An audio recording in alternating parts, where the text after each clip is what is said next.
W Australii takie dziwne miejsce. Miasto, które nie rozrosło się w górę, tylko zeszło w dół. Miasto, które w większości znajduje się pod ziemią. To tutaj, na spalonej słońcem pustyni, ludzie przez lata przyjeżdżali w poszukiwaniu jednego kamienia, opalu. Kamienia, który potrafi mienić się wszystkimi kolorami i który dla wielu staje się symbolem nadziei na nowe życie. Niektórzy rzeczywiście znaleźli to, czego szukali. Udało im się. Trafili na opal, który zmienił ich los, ale znacznie częściej były to historie porażek, oszczędności, złudzeń i marzeń, które nigdy się nie spełniły. Wraz z poszukiwaniami opalu pojawiło się życie pod ziemią. Domy wykute w skale, korytarze, pokoje bez okien, cisza, która była dla jednych ulgą od upału, a dla innych ciężarem nie do zniesienia.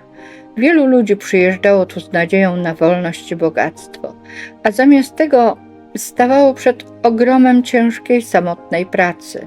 Podczas gdy inni podróżowali, żyli normalnie, oni schodzili pod ziemię dzień po dniu, kopiąc w ciemności, często bez żadnej gwarancji, że cokolwiek tam znajdą.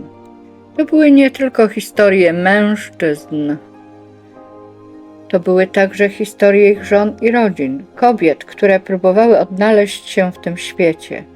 Jedne potrafiły zaakceptować życie pod ziemią, inne marzyły tylko o tym, żeby stąd uciec, o innym domu, o innym życiu. Z czasem zaczęły krążyć tu również opowieści inne, o tych, którym się nie udało, o tych, którzy zostali pod tą ziemią dłużej niż planowali, o duchach, cieniach i historiach, które, jak mówią mieszkańcy, do dziś krążą w tunelach i starych kopalniach. To miasto nazywa się Kuba Pidi i jest czymś znacznie więcej niż tylko miejscem, gdzie wydobywa się opale.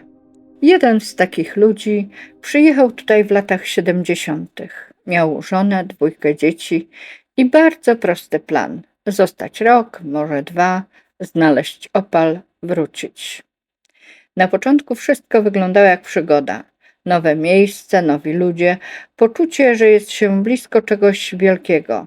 Ale szybko okazało się, że kopanie opali to nie romantyczna historia o szczęściu, tylko codzienna ciężka praca w ciemności.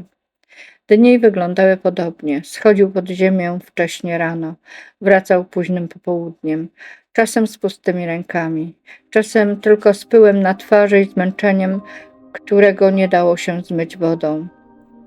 Jego żona mieszkała z dziećmi w wykutym w skale domu. Latem było tam chłodno, ale chłód nie rekompensował samotności. Pisała listy do rodziny, pisała, że jeszcze trochę, że to już prawie, że warto poczekać. Minął rok, potem drugi, potem trzeci. Opal, który miał się pojawić za chwilę, nie pojawiał się wcale, a im więcej czasu i pieniędzy było włożone w kopalnię, tym trudniej było się wycofać. W końcu mężczyzna przestał mówić o powrocie. Dla niego kopalnia stała się całym światem. Dla jego żony miejscem, które powoli odbierało jej męża. Kiedy po kilku latach wyjechała z dziećmi, on został. Nie dlatego, że znalazł opal. Został, bo nie potrafił już wyobrazić sobie życia gdzie indziej. Takich historii było wiele. Ludzi, którzy przyjechali tu na chwilę i zostali na zawsze. Jedna z kobiet, które tu mieszkały, mówiła po latach, że pod ziemią czuła się bezpieczniej niż na powierzchni. Na górze był żar, kurz i pustka. Pod ziemią cisza. Stała temperatura, brak wiatru. Jej mąż kopał opale, a ona urządzała dom w skale.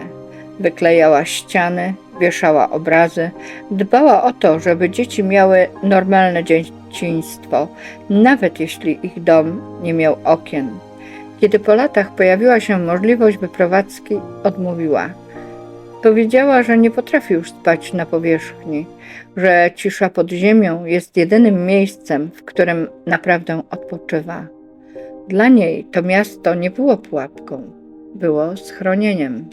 Życie w tym mieście nie kończy się na domach. Pod ziemią jest właściwie wszystko, co znamy z powierzchni. Są sklepy, są bary, hotele, szkoły. Są nawet kościoły wykute w skale. Miejsca ciszy i skupienia, w których kamienne ściany zastępują mury, a chłód daje wytchnienie od świata na zewnątrz. Powód, dla którego ludzie zeszli pod ziemię, jest bardzo prosty. Pogoda. Latem temperatury na powierzchni potrafią przekraczać 45 stopni Celsjusza. Słońce jest bezlitosne, powietrze stoi, kurz wydziera się wszędzie.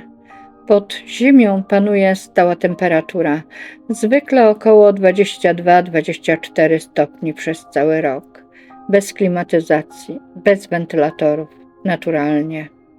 Na powierzchni praktycznie nie ma drzew, nie ma cienia, nie ma zieleni.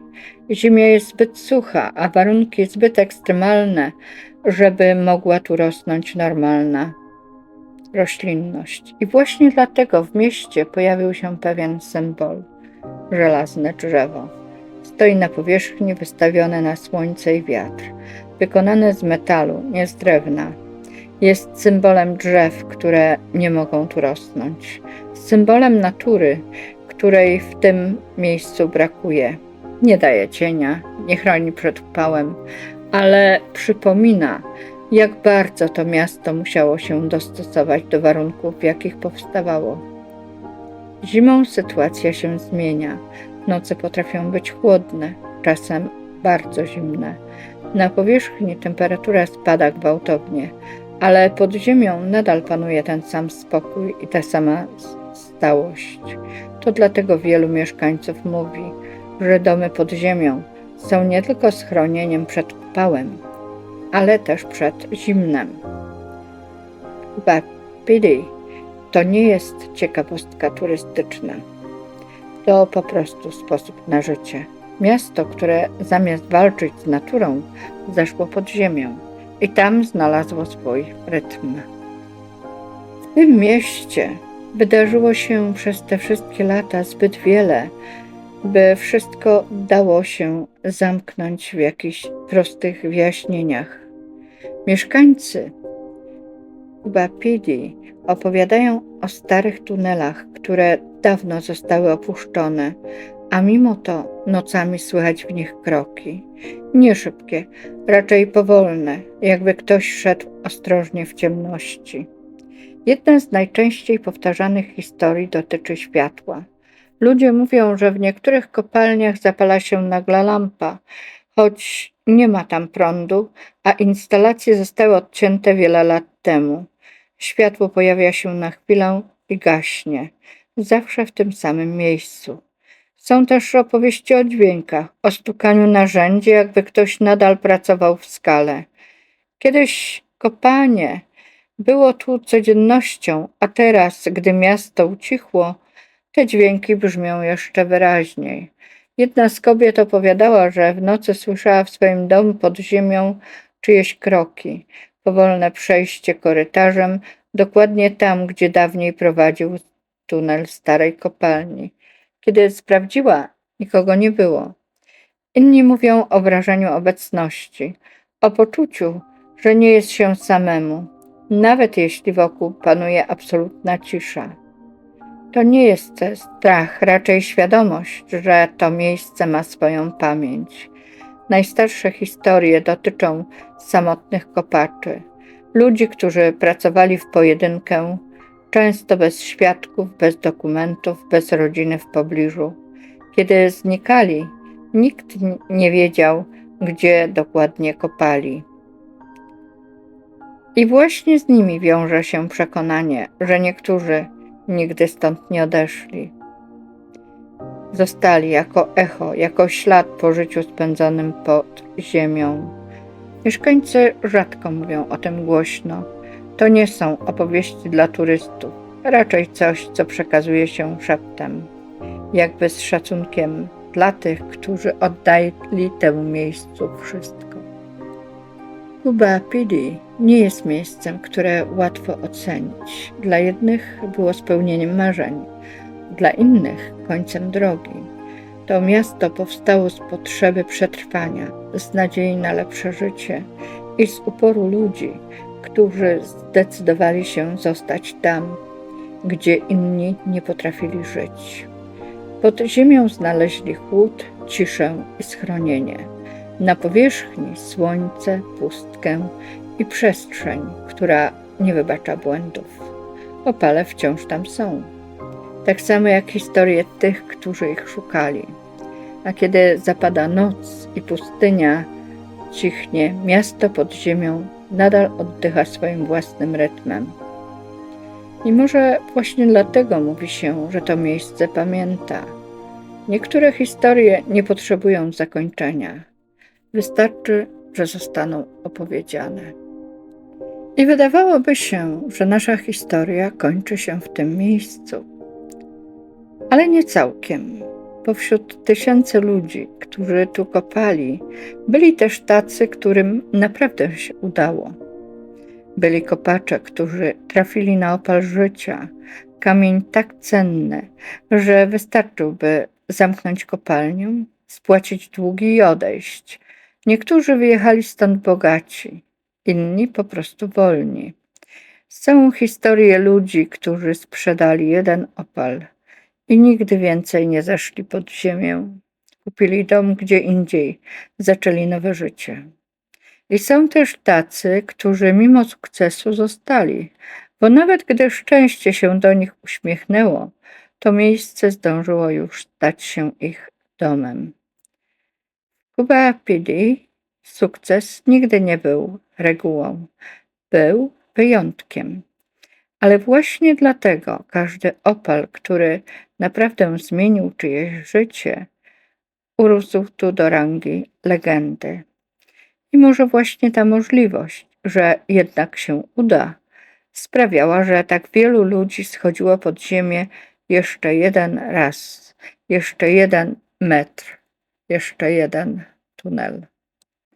Bo to miasto nigdy nie było tylko o kamieniach, było o nadziei i o tym, jak daleko człowiek potrafi zejść, wierząc, że światło wciąż jest gdzieś przed nim.